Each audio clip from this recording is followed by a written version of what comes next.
I have been inside a room where something ancient and evil spoke directly to me, not through a dream, not through a vision, in person, face to face. I have performed hundreds of exorcisms.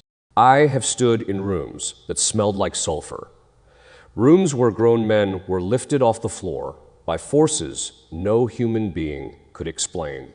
I have held down people who moments before were completely normal and watched their eyes go black, completely black. No iris, no white, just darkness staring back at me. But there was one night, one specific exorcism that changed everything for me. Not because of what the demon did to the person on the table, but because of what it said to me. It called me by my baptismal name, a name that is not public, a name that only God and I know. And then it told me something about my past, something so specific, so private, so deeply buried, that I dropped the ritual book right there in the middle of the rite that night. I learned something that every Catholic priest who has ever performed an exorcism eventually discovers. These things know you. They have been watching you for years. And if you are watching this right now, if you think this topic doesn't concern you, you need to understand one thing before we go any further. The demonic doesn't care whether you believe in it or not. It believes in you. Stay with me, because what I am about to tell you is something that most priests will never say publicly, but someone has to. And I am not afraid anymore. Let's begin. My name is Chad Ripper. I am a Catholic priest, a Twistic philosopher, one of the very few formally trained exorcists still operating in the Western world today. I did not choose this ministry. This ministry chose me, and once it does, there is no going back. When I entered seminary, I was a serious student. I wanted to understand theology at the deepest level possible. I studied Thomas Aquinas. I studied metaphysics. I studied the nature of the soul, rarely here. I was the kind of man who believed that faith and reason properly ordered could answer almost any question, and then I encountered my first real possession case. Nothing, and I mean nothing that I had read in any textbook, any theological treatise, or any account of church history had prepared me for what I witnessed. Not the sounds, not the strength, not the knowledge that thing had about the priest standing in front of it. People today think exorcism is a Hollywood drama. They think it is a priest holding up a crucifix while a girl spins her head around. They think it's theatrical. They think it's metaphorical. It is none of those things. The real rite of exorcism is brutal, grinding, exhausting work. It can take hours. It can take sessions that stretch across days. I have been in rooms where the temperature dropped so fast that you could see your breath in July in Texas. I have watched a 90-pound woman snap restraints that were rated for 500 pounds. I have heard voices come from a human throat that no human throat can produce simultaneous voices, one low and ancient, one high and mocking, speaking at the same time from the same mouth. But what truly unsettled me, what still unsettles me today, is not the physical phenomena. It is the intelligence. Demons are not animals. They are not mindless creatures lashing out in the dark. They are beings of pure intellect, fallen intellect, corrupted and twisted, but intellect nonetheless. They think, they plan, they deceive with extraordinary sophistication. And they have been doing it for longer than the human race has existed. Sainte Thomas Aquinas teaches us that angels and fallen angels are still angels in terms of their essential nature, possess an intelligence that operates without the limitations of the human brain. They do not learn slowly, one piece at a time, as we do. They know things whole all at once. This is why a demon that has been attached to a family line for 4 generations knows things about that family that no human investigator could uncover. It was there, it watched, it filed it away, it waits. In my first major case, the possessed individual was a middle-aged man. I won't give details that would identify him, but I will tell you that when I entered the room and began the preliminary prayers, the thing inside him turned its head, slowly mechanically, and looked at me with eyes that had gone completely flat. Not angry, not afraid, just assessing. And it said in Latin, with perfect classical pronunciation, "We know why you're afraid of enclosed spaces, Father." I had never told that to a single person in my life. Not my spiritual director, not my bishop. Something from my childhood, a specific incident, a specific place that I had buried so deeply, I had nearly forgotten it myself. I kept praying, but inside I understood in that moment that I was not dealing with a sick man's subconscious. I was not dealing with a psychological phenomenon. I was dealing with a person, a non-human person who had accessed something in me that had no business being accessible. That is the first thing you need to understand about the demonic. It knows your wounds, it targets them, it uses them. And if you have not done the spiritual work of healing those wounds through confession, prayer, and the sacraments, you are walking around with a roadmap of vulnerabilities that these entities can read like a file. I did not become a fully authorized exorcist overnight. The church takes this seriously, or at least it is supposed to. Full authorization to perform the solemn rite requires explicit permission from a bishop.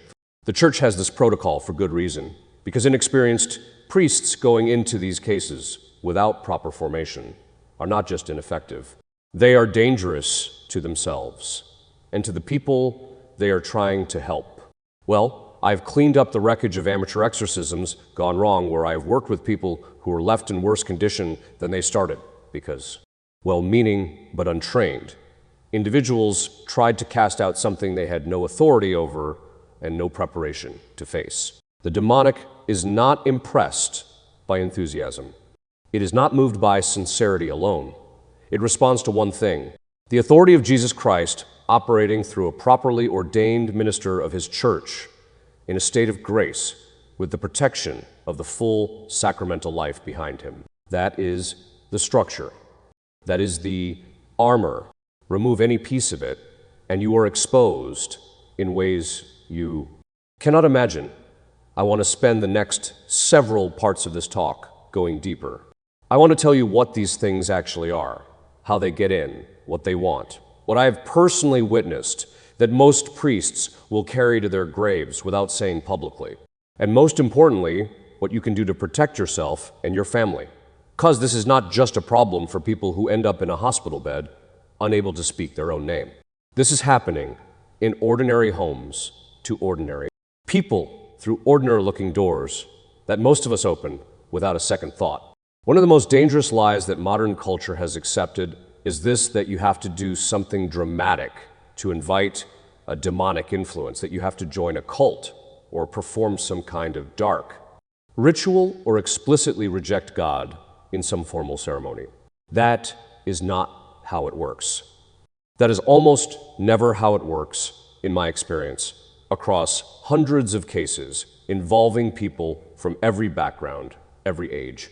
Well, every level of education and social standing. The vast majority of severe demonic cases I have encountered began with something small, something that felt harmless, something the person barely even remembered doing. The door doesn't usually blow open. It cracks open slowly over time. Let me give you some of the most common entry points that I have documented repeatedly in my casework. The occult, even casual contact. I'm talking about people who went to one psychic reading as a joke at a bachelorette party. People who used a Ouija board once in college and threw it away. People who had their tarot cards read at a fair and thought nothing more of it. The church teaches, and my experience confirms, that these practices are not neutral entertainment. They are an explicit act of seeking knowledge or power from a source other than God. And that act creates an opening, may lie dormant for years. But it is there, sexual sin, especially habitual sexual sin.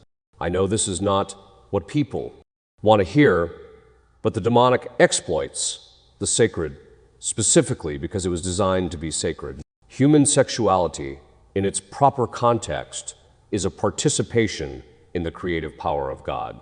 The demons know this, and they pursue its corruption with obsessive focus. People are trapped in pornography, addiction, in fornication, in various forms of sexual disorder. I have seen repeatedly that these states of habitual sin thin the spiritual protection around a person in ways that make them significantly more vulnerable, unforgiveness, and deep-seated rage. The demonic has legal access, and I use that term deliberately because the church's theology of the demonic actually uses the language of rights and permissions. The demonic has what amounts to legal access to souls that are held in bondage by rage, hatred, and unforgiveness. When a person refuses to forgive, truly refuses, as an act of will, they are holding themselves in a state of spiritual contraction that the darkness uses as leveraged generational sin. This is perhaps the most misunderstood category. In my exorcism work, one of the first things I investigate is family history. Not because of some pseudoscientific genetic determinism, but because the demonic operates through covenants, whether explicit or implicit, and those covenants can pass through family lines until they are broken by the authority of Christ.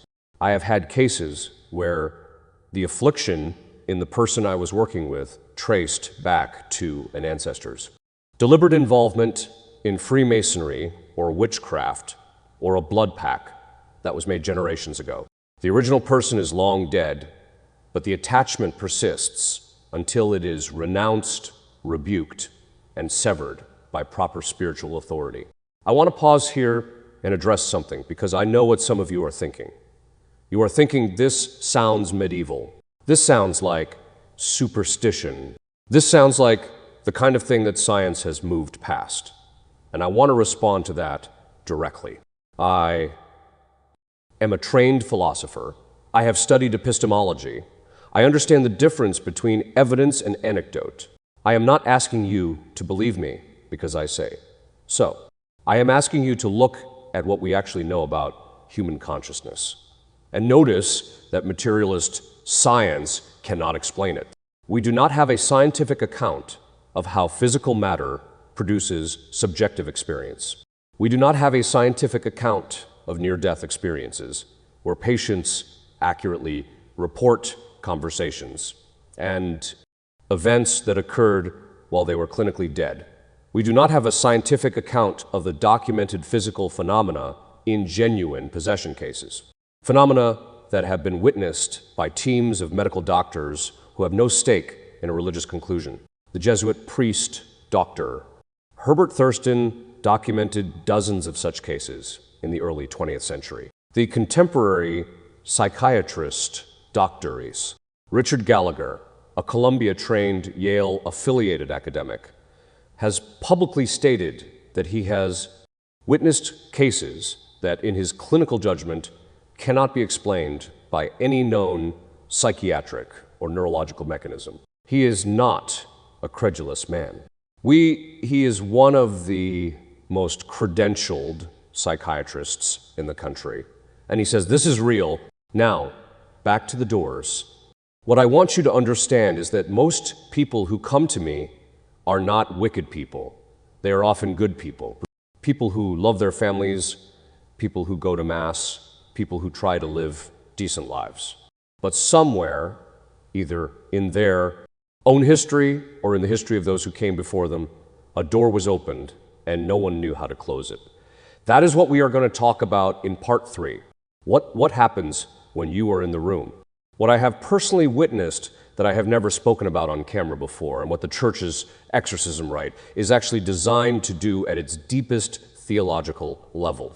The things that have been said to me in those rooms, the things they know, the things they reveal against. Their own will, when the authority of Christ presses them, it is going to disturb you. I apologize in advance, but you need to know this. I need to be careful here, not because I'm afraid of what I'm about to say, but because I take the privacy and dignity of the people I have served very seriously. So, I will describe composite elements, patterns, I have observed across multiple cases without revealing anything that would identify an individual, but I will not soften it. You need the truth. The first thing that strikes you in a genuine possession case is the smell. It is difficult to describe to someone who has never encountered it.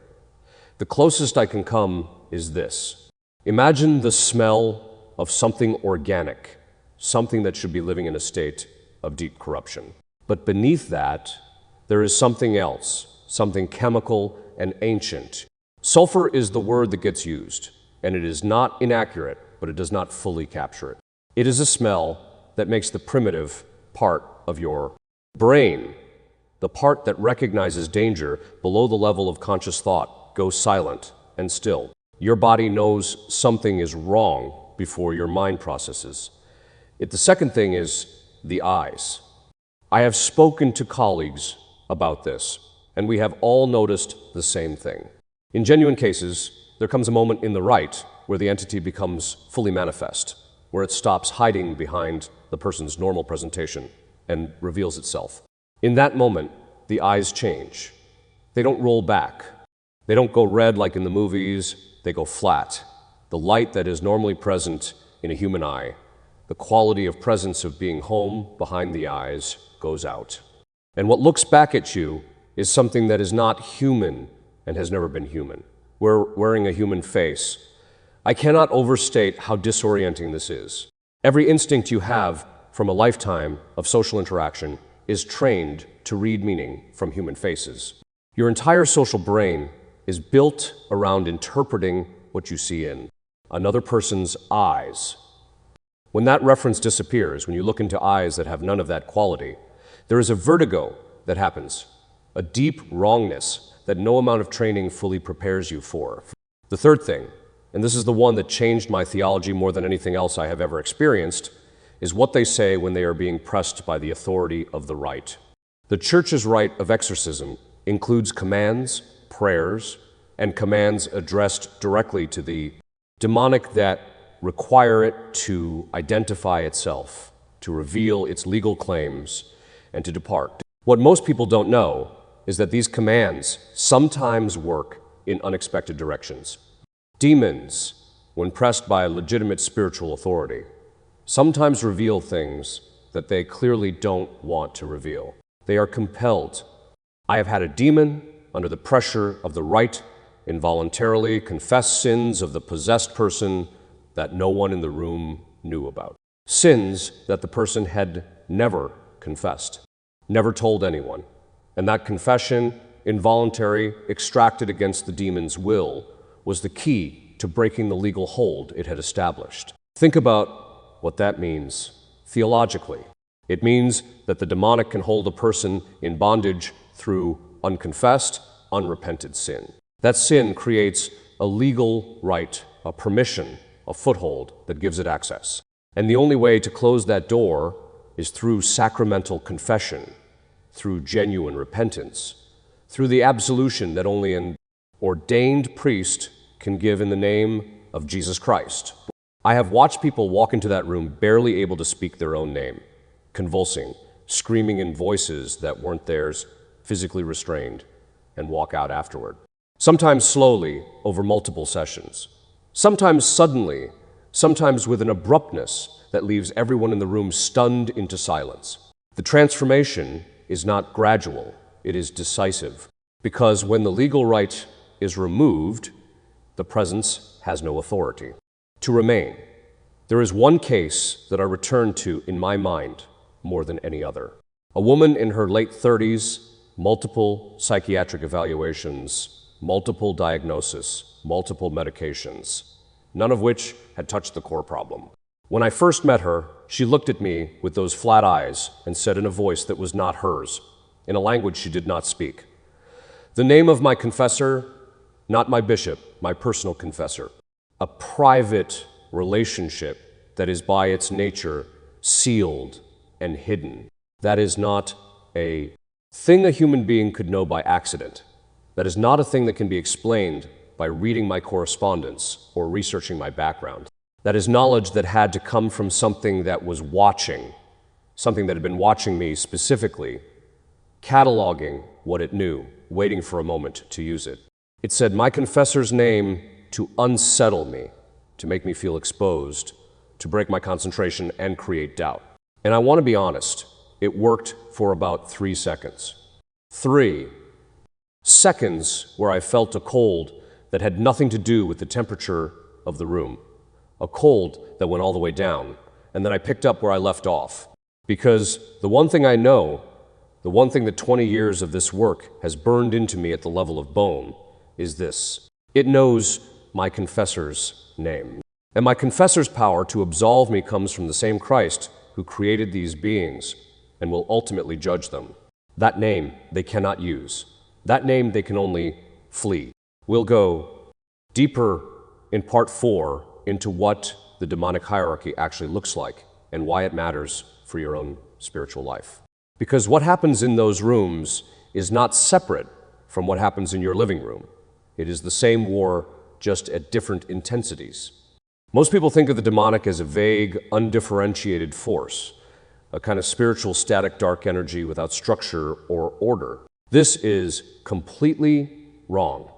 And understanding why it is wrong is one of the most practically useful things. I can teach you about protecting yourself and your family. The demonic is hierarchical. It is organized. Watts. It operates with a chain of command. That's Saint Thomas Aquinas, drawing on Scripture and the Church Fathers, described in precise theological terms. Pseudo-Dionysius, whose work on the celestial hierarchy shaped Catholic angelology, for centuries lays out a structure that corresponds remarkably closely to what I have observed operationally in exercise. M cases.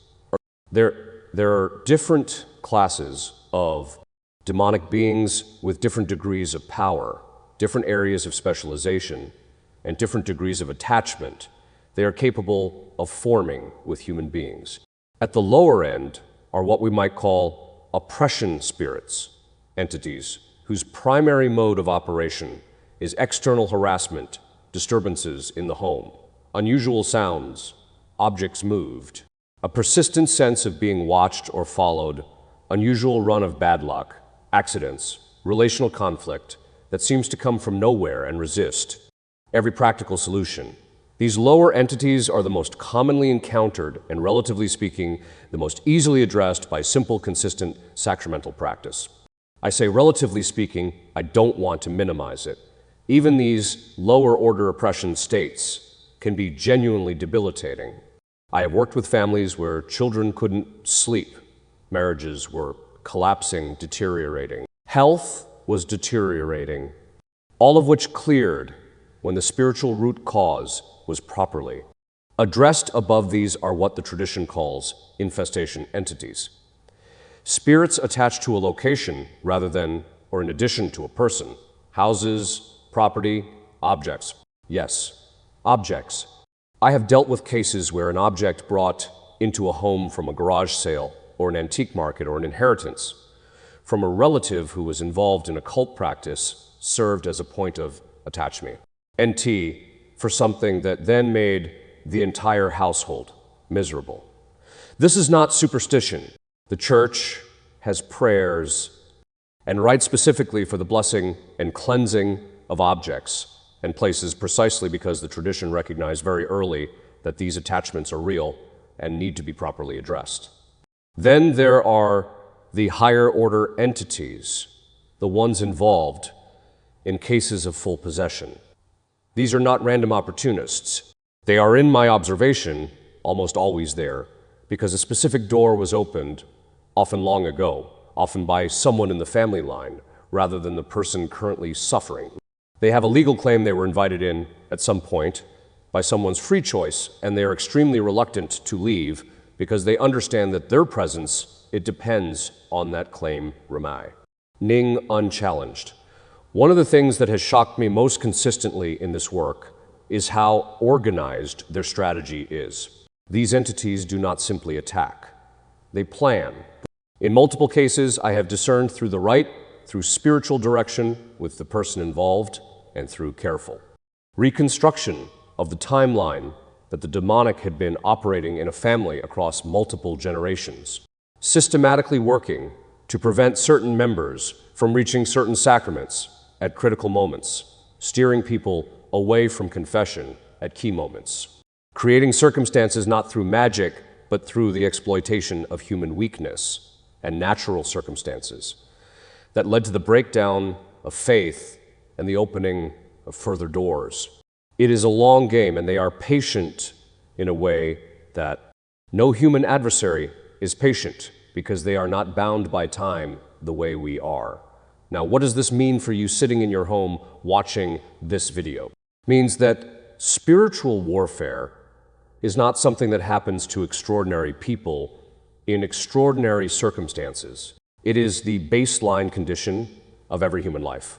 The difference is the degree of awareness and the degree of active spiritual engagement. St. Peter didn't write his first letter to exorcists. He wrote it to ordinary Christians, and he wrote, "Your adversary, the devil, prowls around like a roaring lion seeking someone to devour." This is not a metaphor. This is an operational description of a reality that every baptized person lives inside of, whether they acknowledge it or not. The baptized person who lives a sacramentally active life, who goes to confession regularly, who receives the Eucharist in a state of grace, who prays daily, who is in a properly ordered relationship with the Church. That person is not invulnerable, but they are substantially protected. The grace that flows through those sacraments builds what I sometimes describe as a kind of spiritual immune system. It doesn't mean nothing can touch you. It means the defenses are functioning and the body, the soul, has the resources to fight. The person who has drifted, who was baptized but has not been to confession in years, who has allowed habitual sin to become the wallpaper of their life, who has dabbled in spiritual practices that are not ordered to God, that person is walking around with compromised defenses and the things that can exploit that. No, I am not saying this to cause fear. I am saying this because fear is not the appropriate response. Vigilance is the appropriate response, and vigilance requires knowledge. In part 5, I want to tell you what has never been said publicly, what I have witnessed in the rite that tells us something specific and practically important about how God's grace operates in these moments, because the story of exorcism is not ultimately about the darkness.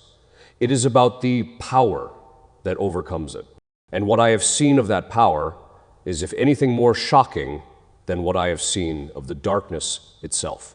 I have spent the last 4 parts of this talk describing things that are dark, difficult, and disturbing.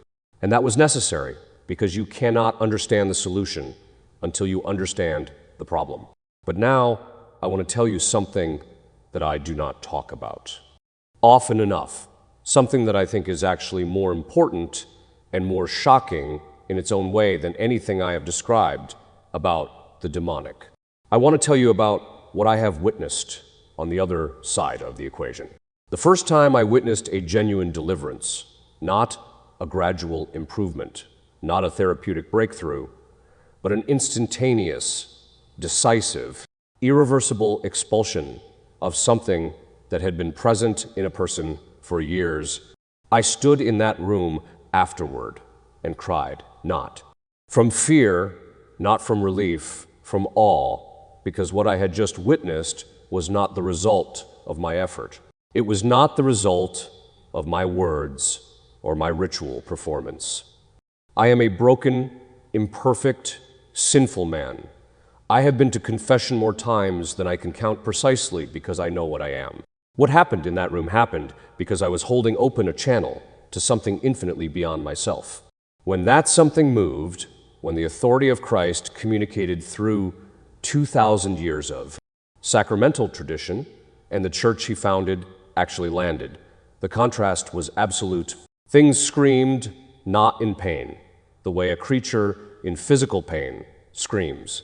It screamed in outrage, in humiliation, in a fury that was also unmistakably terror. And then it was gone. And the person, the real person, the soul that had been imprisoned behind all of that, came back into their own eyes. And they looked at me with an expression I cannot describe to you, except to say, I have seen that expression on the faces of people who have just survived something unsurvivable. And in it, there was a gratitude so profound and so raw that it was almost unbearable to witness. I want to talk about the Eucharist specifically because in my experience, nothing, no relic, no sacramental, no prayer, no blessed object operates with the authority that the Eucharist carries in these cases. And this has reinforced my faith in the real presence at a level that no theological argument alone could ever achieve. I have seen possessed individuals react to a consecrated host that was concealed, not visible, not announced, carried in a ciborium covered by a cloth with the same visceral, involuntary, agonized reaction as they did to the host when fully exposed. They could not see it. They could not have known by any natural means that it was present. And yet the reaction was identical because what they were responding to was not the object. It was the person present within the object.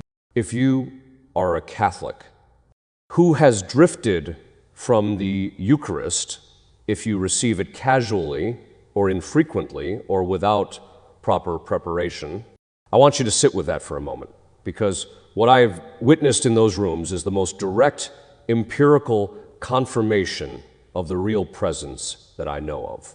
Things that hate God react to that presence with absolute involuntary, uncontrollable terror. And you have access to that presence every Sunday, every day, if you choose it. I have also witnessed the extraordinary power of specific Marian prayers and devotions in exorcism contexts. The Rosary, which much of modern Christianity regards as a Catholic peculiarity, repetitive folk practice of limited theological significance. I have seen the Rosary prayed in the rite bring a full possession case to its knees in a way that I could not have anticipated. There is something specific about the invocation of Mary in these contexts that the demonic finds particularly intolerable. Theologically, this makes sense. She is the one who bore the Christ, who cooperated fully and freely with the incarnation, and who crushed the serpent's head as the new Eve. In the spiritual war, she is not a bystander. She is a combatant. And these entities know it. I have heard demons literally beg, not for mercy. They have no interest in mercy, but beg to be allowed to leave before a specific Marian prayer was completed, as if the completion of that prayer was worse somehow than whatever came after. The third thing I want to describe is what happens to the exorcist himself over time. And this is something I rarely discuss because it is personal. But I think it is important. This work changes you not in the direction of darkness. I want to be clear about that. Done properly, with proper spiritual support, proper confession, proper direction, this work moves you toward a quality of faith that I can only describe as irreversible. When you have stood in a room and watched the authority of Christ operate with that kind of immediacy and that kind of power, when you have seen the demons flee and the person return, you cannot subsequently doubt in any serious way the fundamental claims of the faith. You can have questions, you can have struggles, but the bedrock is solid in a way. It cannot be for someone who has only encountered faith in books and churches and comfortable conversations. I am a better priest because of this work. I am a more serious man. I am less patient with spiritual mediocrity, including my own, because I have seen what the alternative looks like, and I have seen what God's power looks like when it moves. And I know that the ordinary Christian life lived fully with all the sacraments and all the prayer and all the sacrifice, that life is not a consolation prize. It is the front line, part 6. What you need to do practically, concretely starting today. Because this is not just a lecture. This is a warning. And warnings are only useful if they produce action.